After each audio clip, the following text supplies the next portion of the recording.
Hey everybody, welcome. Yep, Get Big Out Loud with Kari. Kari Knudsen, this is her show, Living the Complex, Funny, and Beautiful Right of Life. I'm Dr. Pat.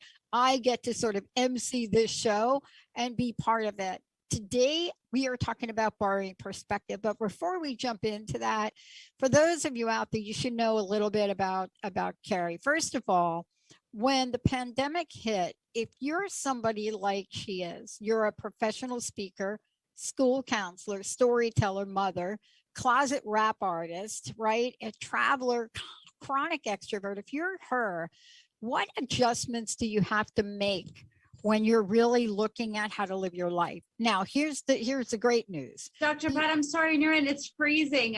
I'm sorry, everybody. I'm going to try. Don't worry. Just keep freezing. We'll get to you. Hang on. I think I'm not freezing. Poor Kari is freezing. Just, this is the world that I'm trying to say we're living in right now. We're living in this world where there's so many unexpected things. And don't worry, Kari. You want me to try to? No, if you can just stay where you are, you're doing good. Switch mine? You're fine. And what I want to say is, look, this is the world we've all had to adjust to. And all of you out there that are listening, you know what we're talking about. And so the good news about Kari is that she was able to get through it all because she is an expert in the field of emotional intelligence. And now what is happening? We're getting back. We're going back. We're doing something different. We're getting back to school. We're getting back to stuff. But what does that mean when we get back to it? When you get back to things like that, you get back to the unexpected. And today we're doing borrowing perspective because here we are with Kari back to her life, back to the things that we all were doing like 20 months ago. We're trying to get back to them. But let's talk about borrowing perspective. It's the idea of seeing another perspective versus borrowing a perspective. We're going to find out what this means and how do you see other people's perspectives. I'll tell you, through the Olympics, I was so sad that the Olympics were over. Kari, it's great to have you here. I was so sad the Olympics were over last night. And the reason I was so sad is because I think, like the announcers were saying, and clearly NBC carried the Olympics, and so did the BBC, which is the Canadian, I guess, network, which we get to watch. But there were a lot of channels carrying it. And there were a lot of ways to see these athletes. And there were a lot of backstories. There were a lot of things that people had to change just to make it. And most people were shocked by some of the things that happened. But I thought, let's look at it from their perspective. Let's take a look at what it's like to be an Olympic athlete. And I can only talk for the United States, not for other countries. They did it very differently than we did. But what happens when we can make a shift? Tell me about borrowing perspective. Great to have you here. Like your new background. Yay. Thank you very much. Yes, this is my other office it's my first time using it. You're right. We're getting back into the swing of things. So I'm from my office where I do therapy. And so thank you for the intro, Dr. Pat. And thank you for this idea of borrowing perspective. And I think you bringing up the Olympics is a great topic to think about. Do you see how many perspectives of like the journey of an athlete, when they do those behind the scene things, to like the performance you're seeing at the moment versus all the work, or even what the sport is? Like my perspective there, I saw something on people who do shooting. I don't know what it's called, but you stand up and the outfits that they wear are custom made for them. And listening to that backstory, if you will, it was such an interesting perspective on a sport. I might have just been like, oh, you're shooting at a target. Like, it's very easy for us to simplify anything we want that we don't understand, right? I noticed that in myself, but knowing the backstory gave me some interesting perspective, not only to understand it, but to respect it, more too. So I think your Olympics is a great example of getting perspective in a global way on many people's lives and interests. Today, when I want to talk about borrowing perspective, is the idea of seeing perspective, which we do a lot of times through like movies, stories, books. We oftentimes get a glimpse of seeing another person's perspective, but borrowing a perspective is how we might apply it to ourselves. And that's what I want to dive deep into today. How do we maybe, instead of just seeing another perspective, how could we use the idea of borrowing it to really change some of our own thought patterns and then some of our behaviors in ways that might Yeah. be useful to us, in ways we might be stuck. And it doesn't hurt that you have somebody like, if I could, someone like Taylor Swift, who did a tribute video. I don't know if Jamie can get her hands on that, but a tribute video to Simone Biles. And what they were doing is, here's what they praised about this. They praised the gymnast for her emotional intelligence and resilience. I'm not making that up. That's a quote. That is a direct quote. And when you see this video and you see how touching it was, and you hear Taylor Swift say, "I cried watching you," right? You hear her say, "I cried watching you. I feel so lucky." And then when you read this and you really stop for a minute and say, "I feel so lucky to have gotten to watch you all these years, but this week was a lesson in emotional intelligence and resilience." Now that's from Taylor Swift. We all learned from you. Thank you. And so now let's talk about the perspective on that and how that is borrowing perspectives. I mean, think about it. Think about somebody like, I don't know, like pop star person having an emotional intelligence experience. And you teach this every day, right? Right, right. Well, and I think what's interesting about when we feel something, so like we look at someone doing something, like what Taylor Swift looked at, right? And she said, "I'm having this experience of watching you, Simone Biles, and it's eliciting a emotion in me. It's touching something in, right? It's in us. It's relatable, and maybe you can't even articulate it so much of the exact feeling, but maybe the experience of being judged on a worldwide scale, of the immense pressure, right? Of the resiliency to keep going, to stand in your truth, to have courage, whatever those big feelings are. Usually when we see someone doing something like that, it triggers something in us. It's either an experience that we had, usually it's something that we've had, that's what resonates so strongly. Even if it's not experience, it's the feelings we have because of the experience that we share with that person. That's why someone who might tell a story has the story itself is different, but someone said, "Oh, the same thing happened to me." And it's almost like, no, not the same thing happened. The same feelings happened. The same feelings happened to you. And that's how we really register with each other, because we felt the loss, the pain, the struggle. So when Taylor Swift's connecting in that way enough to get elicit an emotional response, it's because she's so connected to the feelings of that moment. And seeing someone else do that, it's almost like you can watch someone else easier than you can observe yourself, right? You can see someone else. That's why when we have heroes or people we admire, it's easier to see the qualities in other people that we like and admire, or things that we actually have in ourselves, but other people, it's easier to say, "Oh, look at them." And either like, I want to be like them, right? Or, "Oh, I have those attributes in me, so I feel connected to them," right? So her response is very understandable, given the situation. I love it. I want to ask you this about, from your perspective, and I know you've got a story to share. To share. I want to hear it, but you have ways of looking at perspective. What are some of the questions we would ask ourselves? If we were in a situation, or if we were watching a situation, what would we ask ourselves? And you don't have to be Taylor Swift and Simone Biles to go through borrowing perspective, do you? No, not at all.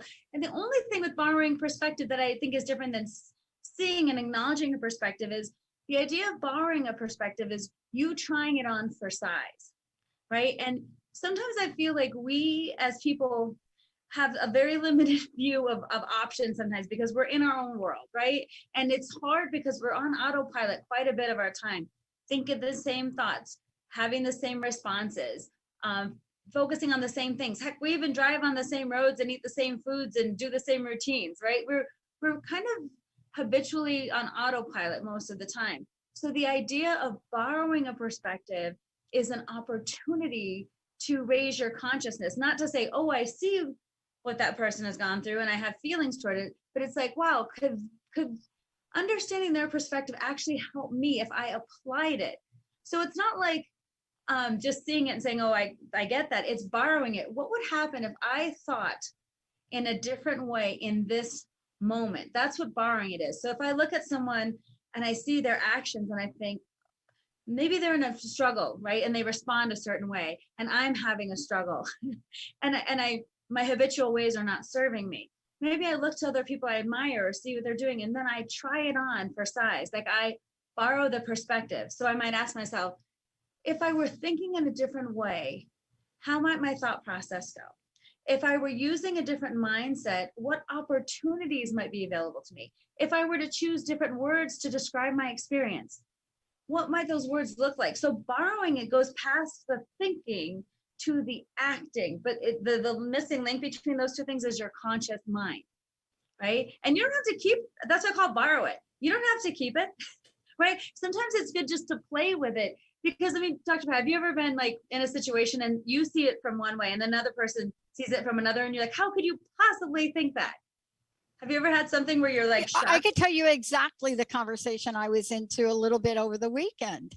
And I said, we were watching the Olympics, and I want to just give a shout out to every one of the athletes that performed, regardless of what country, because we saw phenomenal things this year. But what I loved about it was we were touched by, and my friend's brother was so attached to the Olympics, and I thought, my gosh, I never thought he would be that. I never thought he'd watch it. But we're so hungry for seeing togetherness. We're really hungry. And the Olympics to come out at a time like this, where you see athletes come together in so many ways. You know, you see athletes hugging other athletes from other teams. You know, all of a sudden it's not US against the world, or it's not Jamaica. I have to bring up my Jamaican friends, but it's not that. You know, it's not all Simone Biles. It's take Simone Biles and put her on the sides and look at her in the leadership role. And, you know, let's talk about that for perspective. You know, some people look at her and some of the comments that have been made, which is horrible. But when you hear the other gymnasts speak, they say they could have never won the medals they won had she not been on the sidelines, had she not been cheering them and coaching them. Mhm. You know, and that comes from every single other one of those athletes. Now And let's talk about that from your perspective. But let's talk about for a minute what it would be like to have the perspective of you being an alternate. Now, this is the person they're not talking, nobody's talking about her, this gymnast. Here she was, an alternate, not expected. They even had her in a different color outfit. I still don't understand why that is. Like, that's got to be a rule where everybody else has the outfit and then she's got red or something. I don't know. You know, but she wins gold in the all around, an alternate. So what is the perspective we hold? Is this perspective all about Simone Biles, or is it about having other people shine? So how do we look at our life differently? And how has this shown up for you, Kari, in your life? Well, I think the example is so perfect about, if you tell one side of a story, you can have one perspective. I dropped out and that's it, and now I'm taking flack for that, right? Or the other side of the story is, I dropped out to take care of myself, and in that I made room for other people that might not have it. And then this other gymnast rose to the occasion, right, in a way that blew everyone away. And I think it's interesting, the same story can have so many perspectives, and lots of times we choose to look at the perspective that is easiest for us to understand, not the one that is most helpful, but the easiest. And when I say easiest is, again, kind of our autopilot response. Like, if I understand something in a certain way, like the story that you're saying, if I'm just looking for the negative and see someone gave up, see there's a quitter and blah, blah, blah, like, it's easy for me to kind of go down that road if my mindset is kind of fixed on, you should win at all costs, nothing matters more than winning, including your mental health, right? So that's a story, right? And you could go down that road, and you could also make up kind of your value system. If you were in that situation, what would you have done? Well, I would have done this, right?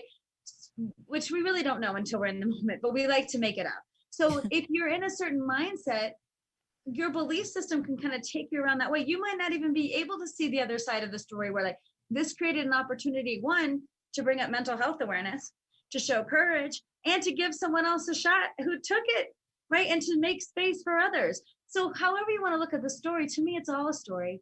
It's all a story. And the truth versus our truth are two different things. that you have to remember in any situation. And that's why perspective can be so valuable. Not only, usually how we say, see the world from someone else's perspective, it helps us understand something, right?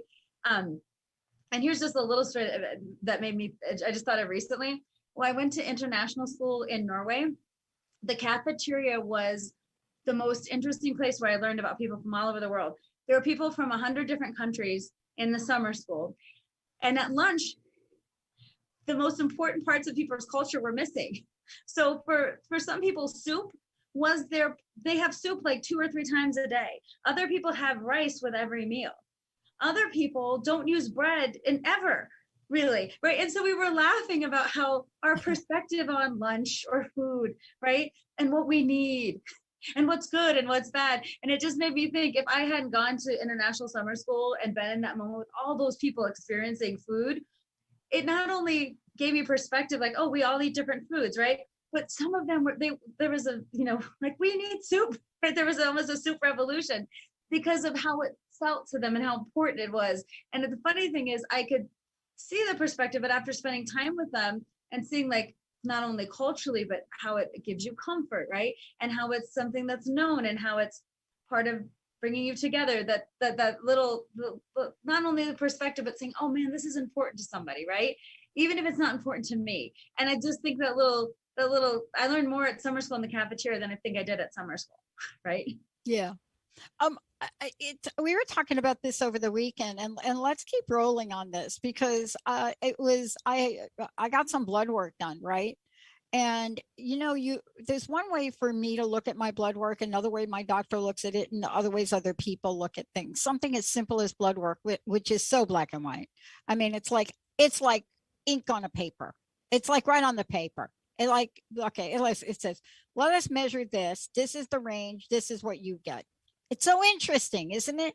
And then when we're looking at it, right, we take a look and we can't realize in that moment that everybody's got a different perspective on it, right? I may look at it and say, wow, that's really interesting. I really got to work on this over here. Somebody else may look at it and say, you're making too much of a big deal about it. And somebody else on the other side may say, oopsie, maybe you should call like 5 specialists. So everybody's got a different opinion. But let's talk about what happens when we're all together. I know that you are talking about, you and I both went through the perspective of air flight and being on a trip and being on the last leg of a plane trip, right? Mm-hmm. And there's different perspectives, right? When we hear the news. I just went through this in canceling my trip to go back. But we look at things really differently. And I would love for you to share that story because it's so typical and atypical. Do you know what I mean? Mm-hmm. Yeah. It's typical and atypical. Yes. And the reason I want to share this story is because I think we can all relate in a way. It's so typical. We were coming back. My family and I were coming back from vacation in Hawaii, and we live in Colorado, and we were flying back, and it was the last leg of kind of our all-day trip. We were in Los Angeles waiting for our flight, and it kept getting delayed. And then around 10, it was canceled. And then started the whole process of, when are we going to get booked? And so the gate agent says, you'll be rebooked for 7 a.m, but you have to go get your bags at 2:30 and recheck them and get reticketed at 3:30. And so I'm like in this process of like, oh my God, we're sleeping at the airport and this is gonna be a long night. And I'm just kind of in the middle of my like the resignation that you all feel, especially on the way home. I'm feeling you now. Yeah, and you're just like, and then plus it's not just me, it's my family. We had this great trip. It was our first time in Hawaii, and I felt like all my expectations of the trip were wrapped up in us getting home and everyone having a good memory. And so I felt, all that kind of came down, and it's late, and I got 2 young kids, and we're all cranky and tired. And so I'm in the middle of that, like understanding that we're going to be sleeping at the airport. And my 12-year-old looks at me and she says, wait a minute, we get to sleep at the airport? I'm like, yes, honey. And she's like, sleep at the airport? And I'm like, yes. And she goes, oh my God, it'll be an airport adventure. I'm like, what do you mean by adventure? She goes, nobody in the world will be awake but us, just us in an airport. I've never slept in an airport. It'll be my first time, and we'll find our bags and it'll be magical. She just like had this whole, and I was like, oh my gosh. And at the moment I'm like, okay, lady, I'm happy you're excited, but I wasn't there yet. I was like, what seems like excitement to you is like a very long night of hoop jumping for me. Like that's what and so the funny thing though, as the night went on, she was like, well, wake up, I'll go with you. You know, she was all excited. And when we did wake up at 2:30, her and I woke up and my husband and my other daughter were sleeping.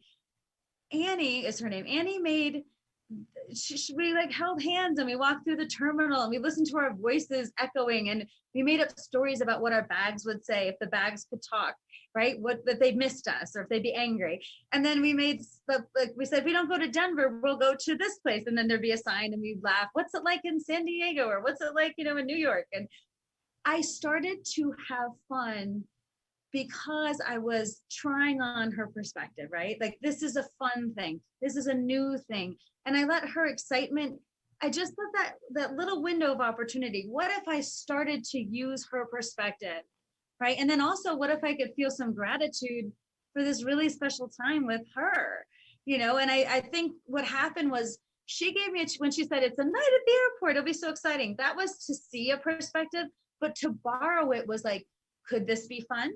Could this be exciting? Could I have some fresh eyes on this? Could I lose my like, oh, I was sleeping at the airport attitude to like, oh, the experience with my daughter, right? Like, could I switch it? And it really shifted the entire experience for me when I borrowed her. So she has this outlook. I'm like, I'm going to borrow it for a little bit and see if it can't work on me, right? And it turned out to be, you know, just one of the stories we tell about our trip. It did not diminish the trip one bit. And in fact, there's a story we'll tell now. I love this. You know, here's let's talk. We have a few more minutes before we go to break. Perspective is so important, and being able to borrow perspective is, I think, one of the most incredible gifts we have. Two things happened over the weekend. Well, more than two, but two interesting things. The for me, the IPCC's climate change report came out. And, you know, I read the climate change report because we're in the Pacific Northwest.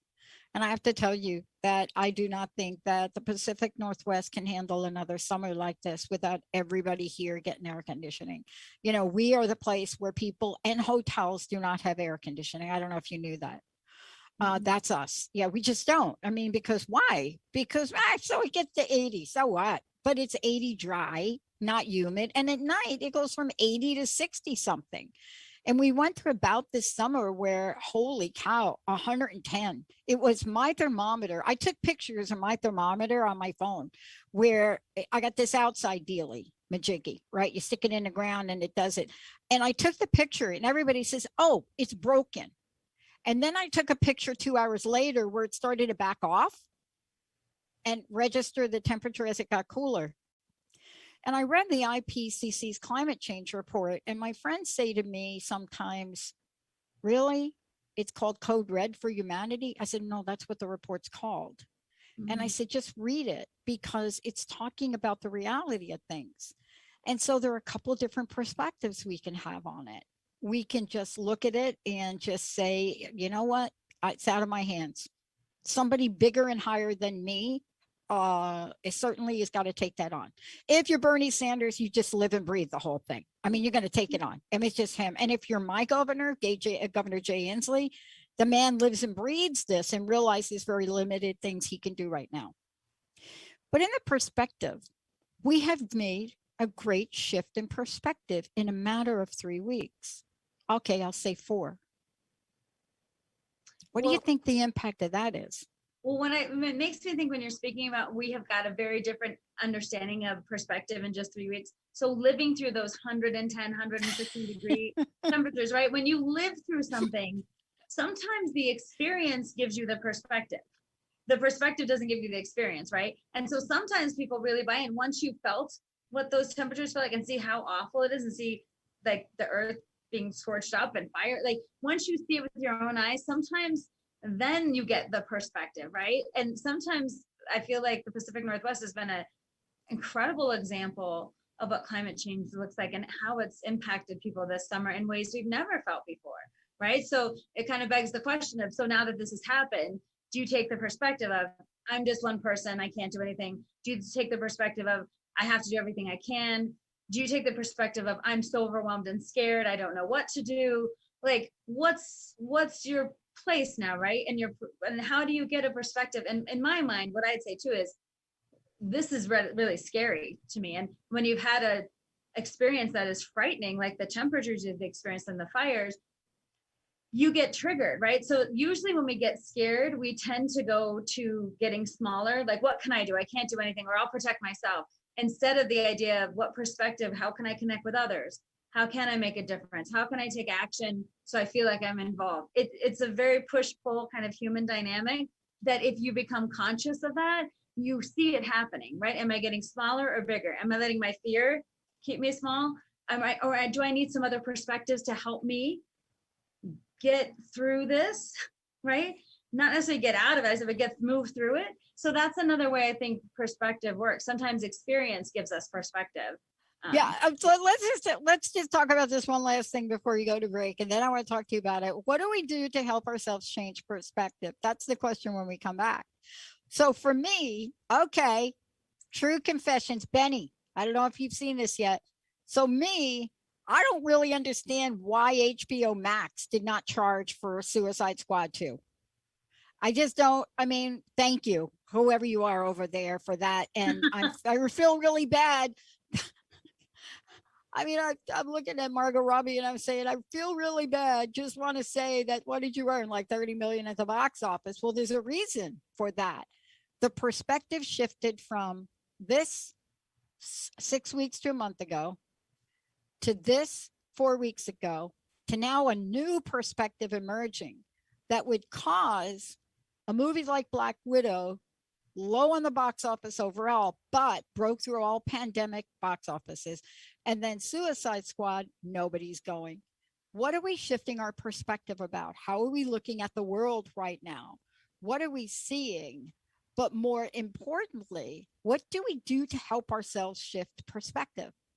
Do you use a tool like I have called Brain Tap, or do you meditate, or do you simply just do it? Kari Knudsen will tell you, you can just do it. You really can just do it. When we come back, we're going to challenge each and every one of us to just do it.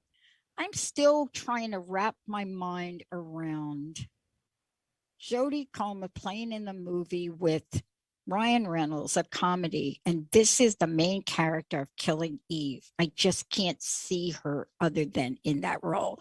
I must have to shift my perspective. Stay tuned, everybody. We'll be right back. All clear.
Ready to come back? Thanks.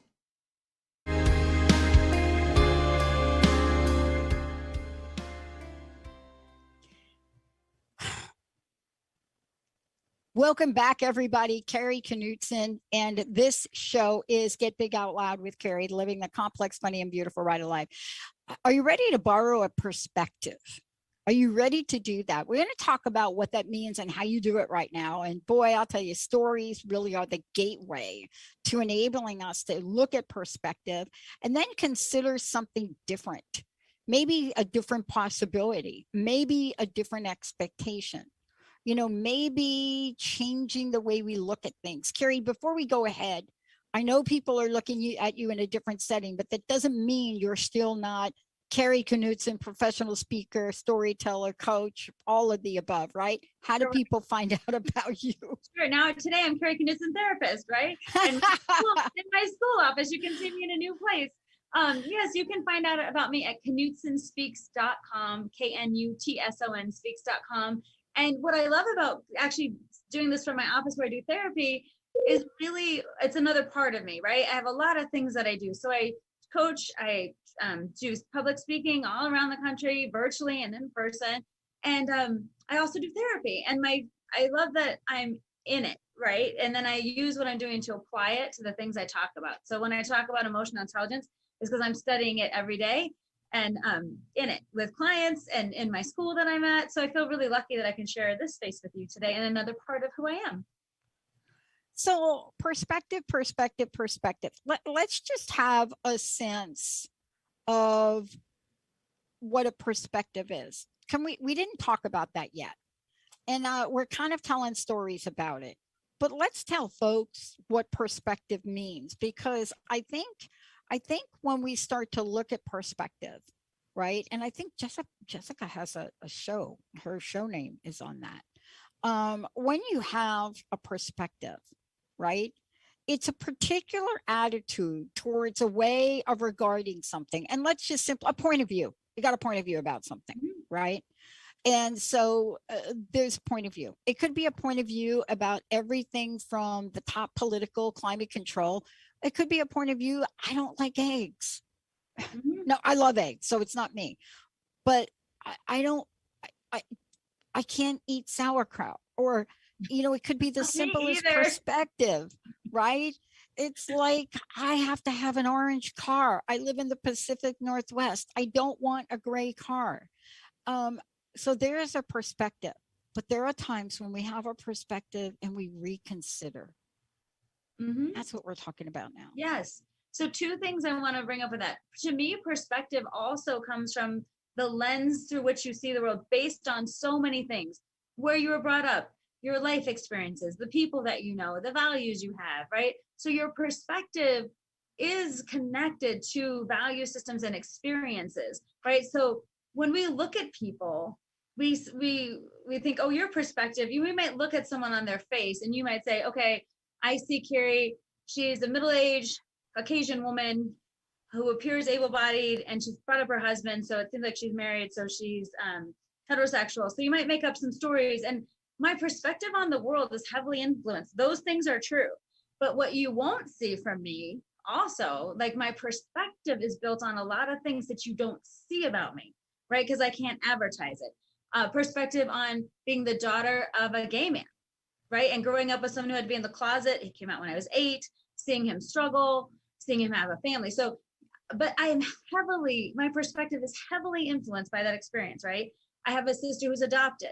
Seeing her go through life, my perspective is heavily influenced by observing her experiences. I'm married to a man with one arm.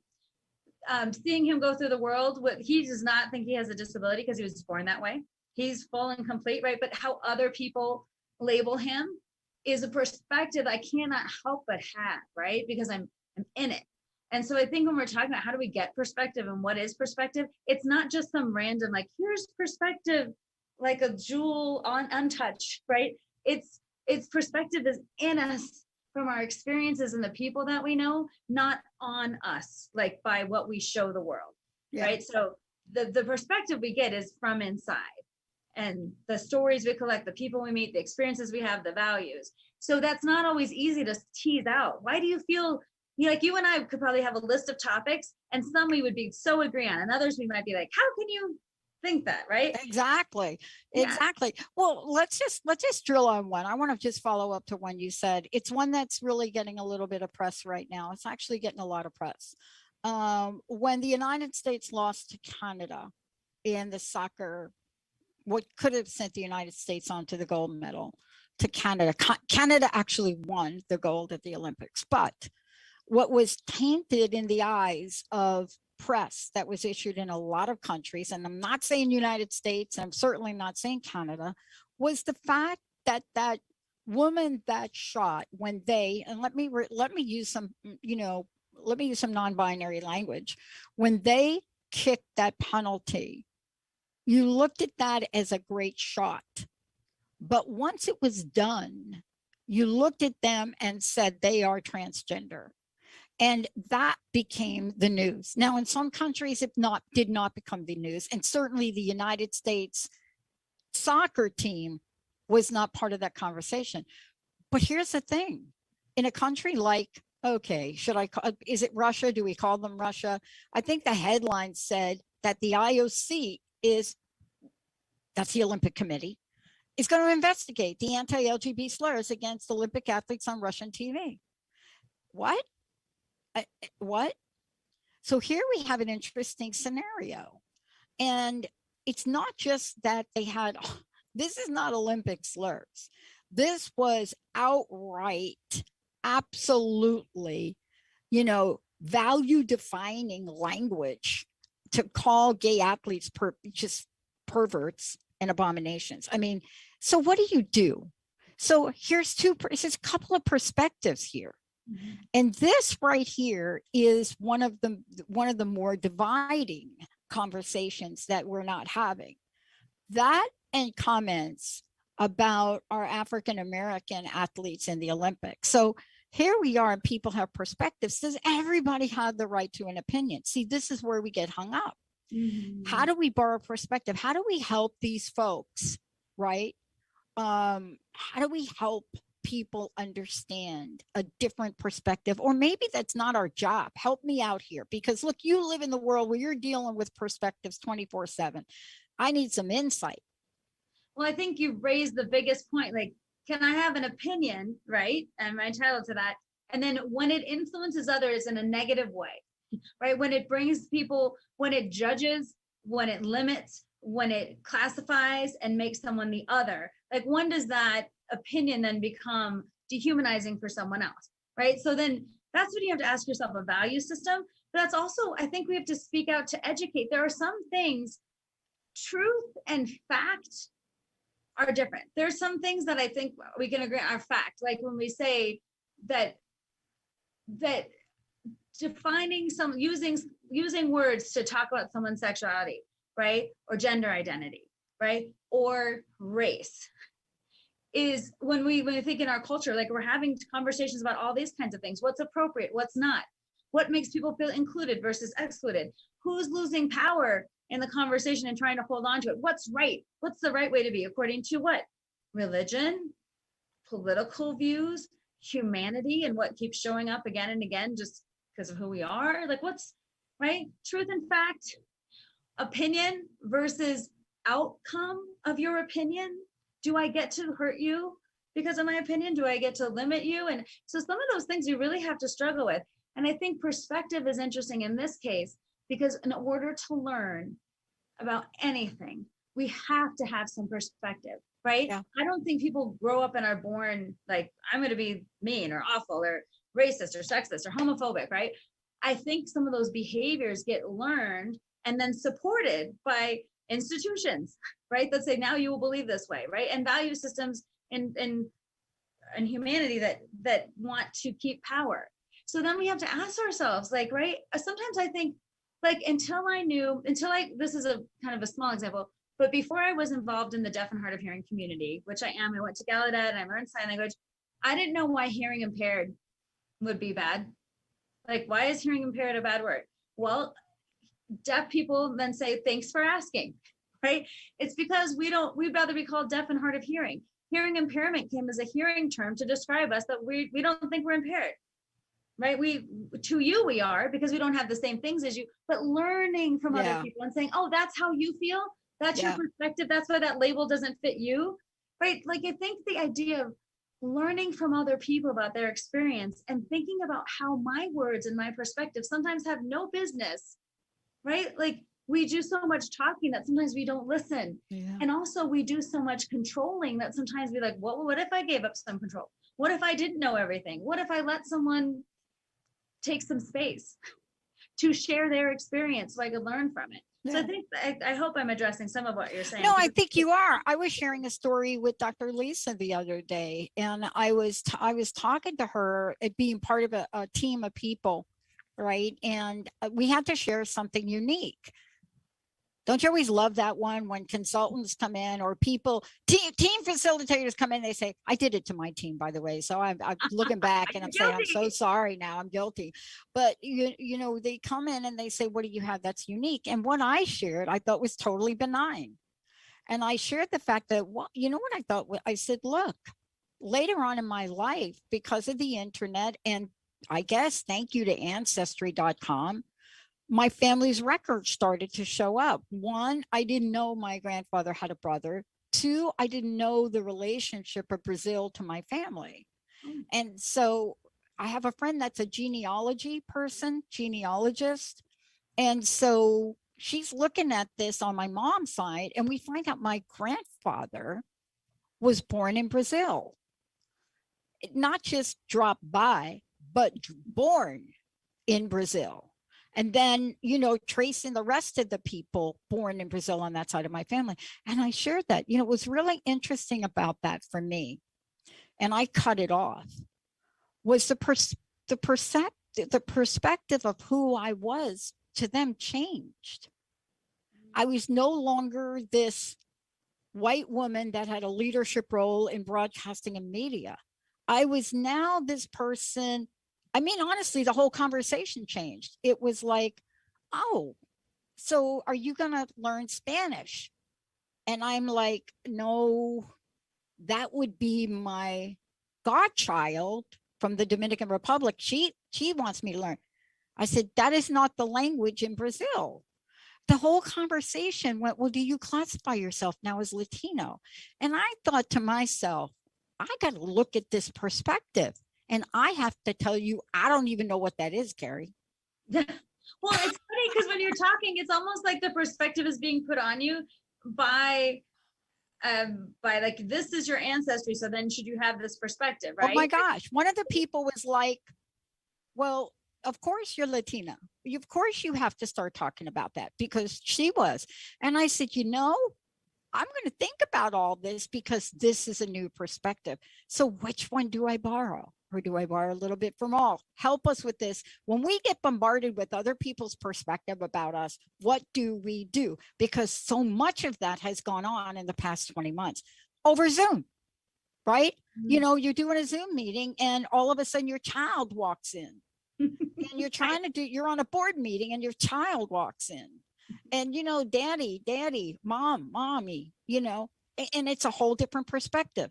We need to help people right now. Give us some insight from your perspective. Well, thanks for the opportunity to give my perspective, which is one of the many voices out there, right?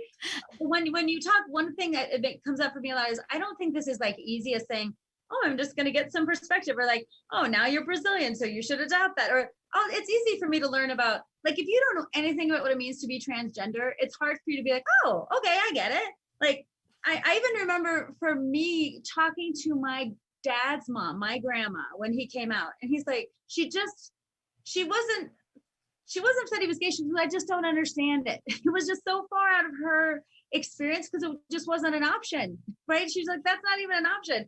How can this be happening? And I think sometimes in life we're like, oh, you have an experience I don't understand. It's not easy for us to be like, okay, let me sit with my discomfort. Let me sit with my not knowing. Because a lot of times, you know, when we reach a certain age and stage, we better know. We're used to knowing things. We're smart, right? We can look things on the internet, and we also want to be competent, and we don't want to look stupid.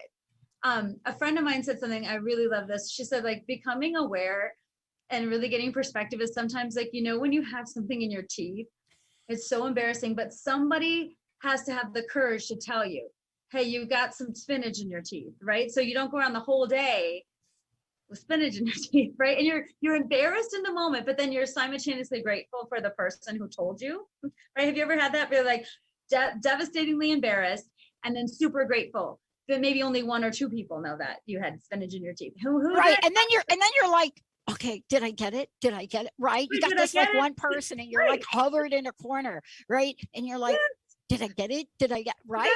We're all walking around with spinach in our teeth about different things that we have no idea, right? And then we're living in a global world where we need to get perspective all the times, but it's not pretty. It doesn't always look like, oh, I wanted to get that perspective. Like I wanted to learn that lesson today. It takes us out of our comfort zones. It shakes us up. And that part of that has, when you are a person who has some resiliency, that I feel like how we evolve is I don't have to always be right. I don't always have to know the answers. I can have enough space in my life for me to be living what I believe is true. And you can too. And you don't have to look or act like me for it to work. I think that's the evolution of humanity is I can hold space for so many different people to be who they are. And again, with the caveat of when you oppress another group, when you are hurtful, when you limit their expression of their freedom, when you define people by how they were born, by characteristics like gender identity, sexuality, color of skin, race, things that people like just show up, right? That to me is the line that we cross when we need education around why we don't do that, right? And how limiting people is really limiting us as humanity. Because I think people grow to their greatest freedom no matter what. They have gone through great odds in life to express themselves. People grow towards freedom, right? And so your freedom doesn't have to look like mine for us to live in the same space. And that's why I think perspective can be so helpful, but it's not always fun or easy or not embarrassing. Like I want to tell you a quick story if we have time. Yeah, please go ahead. About a hard perspective.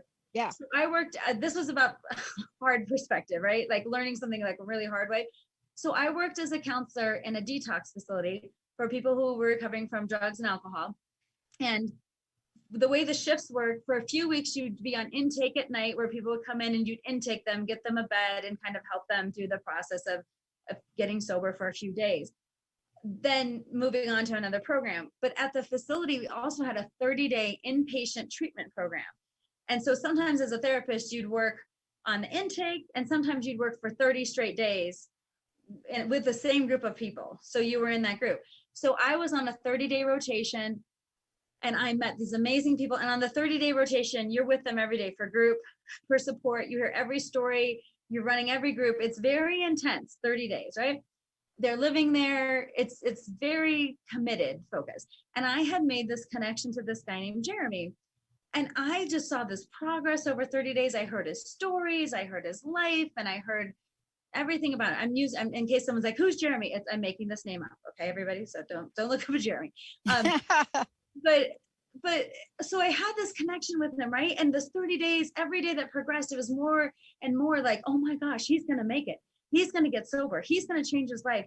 He has so much to give. I see him as he can be. And I'm like all invested in his success. I am so excited. Graduation day comes. Jeremy graduates from our program. I feel my own sense of worthiness and satisfaction. And I'm so proud of him. And I'm excited for the future holds. Like it's all good, right? Yeah. So the very next night, I'm back on intake. I'm back on the intake. And my shift starts around midnight. And I get ready for my shift, which essentially means waiting for the police to drop somebody off who's intoxicated. And I can't believe my eyes because the first person I see is Jeremy. Yep. Jeremy is getting dropped off at detox. Yep. And I can't handle it because I'm like, no, my whole worldview is like, no, this can't happen, right? Yep. So I go to my supervisor, her name, go to Marilyn, and I'm like, Marilyn, Jeremy's back. And Marilyn's like, yes. I'm like, I can't believe it. And I'm fairly dramatic myself, but I'm like, he worked so hard. He knew what to do. He had his chance. And she's like, Kari, what does Jeremy need? I'm like, I don't know. I've done it. I tried and I thought and blah, blah, blah, me, right? And then she's like, Kari, what does Jeremy need? I'm like, I just don't know. And I'm still in my world. And she's like, Kari, Jeremy needs an intake counselor. That's what Jeremy needs. Can you go be his intake counselor? That's right. Wow. It just like slapped me in the face with the perspective, like, what does he need versus what I want for him? Yeah. Right. And I've used that so much in my practice as a therapist, but also in my life, because so many times my perspective is on what I want for you, not what really is happening in your life. And Marilyn called it the 13th step. She's like, go back to the She's beginning. right. Yeah. She's right. For those of us that work with people in recovery, boy, this is one of those perspective changing things you better learn and learn quick.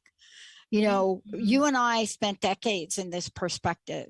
You know, I work with women in recovery every day. And there's always one, you know, there's the one that I've been to the correction facility every week waiting to chat with her. You know, there's the one that, you know, slams into a car. And then there's the one that you try to reach out to only to find out, wait a minute, oopsie, I've done it again. And boy, what great advice. So last question. Did you change the perspective and do the intake? Well, what I did after she told me, and she's very straightforward. She's like, yes or no. Like, don't waffle around. Yeah. She wasn't interested in my emotion.